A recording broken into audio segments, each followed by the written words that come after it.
মামা তোমার নামটা কি? বিপ্লব। মিথ্যা কথা কবে না। না। তুমি হিন্দু না মুসলমান? মুসলমান। তোমার কটা কথা বলে দিয়ে যাবো, কথা কটা যদি সত্য হয় সত্য বলবা তো? জি। একবার কও বিসমিল্লাহ। বিসমিল্লাহ। আরেকবার কও সুবহানাল্লাহ। সুবহানাল্লাহ। রাগ করলা? না। এই নামগুলো নিলে ভালো না ক্ষতি? ভালো। তোমার চারটে কথা বলে দিয়ে যাবো, কথা চারটা যদি সত্য হয় সত্যই বলবা, মিথ্যার আশ্রয় নিবা, আল্লাহর কাছে ঠেকা থাকবা। কি কইছি কথাটা বুঝতে পারছো? জি। মুঠ পাকাও। তুমি এমন একটা ব্যক্তি যে কয় আইলো তার পিছেই যাও, গেলে পরে তোমার ক্ষতি হয়, লাভ হয় না। কথাটা ঠিক না বে ঠিক? ঠিক। রাগ করলা?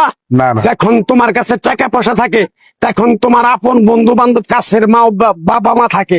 যখন তোমার কাছে টাকা পয়সা থাকে না, তোমার আত্মীয় স্বজন কোনো বন্ধু বান্ধব তোমার কাছে থাকে না।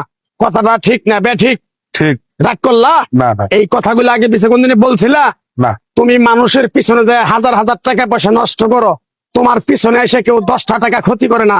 কথাটা ঠিক নেবে ঠিক? ঠিক, ঠিক। আরেকবার কও বিসমিল্লাহ। বিসমিল্লাহ। আরেকবার কও সুবহানাল্লাহ। সুবহানাল্লাহ। বিশ্বাসে বস্তু মিলে তর্কে বহুদূর। তোমার যে কথাগুলো বলছি সত্য বলছি না মিথ্যা বলছি? সত্য। তুমি এমন একটা ব্যক্তি, মানুষের দুঃখ কষ্ট দেখতে পারো না, তার পাশে যাই দাঁড়াও, তারা এসে তোমার পিছন থেকে ক্ষতি করার জন্য ঘুরে। কথাটা ঠিক নেবে ঠিক? ঠিক। রাগ করলা? না। কিছুদিন আগে একটা বিপদে পড়ছিলা, অনেক বন্ধু বান্ধবের কাছে 10, 20, 50 হাজার টাকা হাওলা চাইছো, তারা তো ফোন ধরেই নেই, তোমার সাথে এখন যোগাযোগ বন্ধ করে দিছে।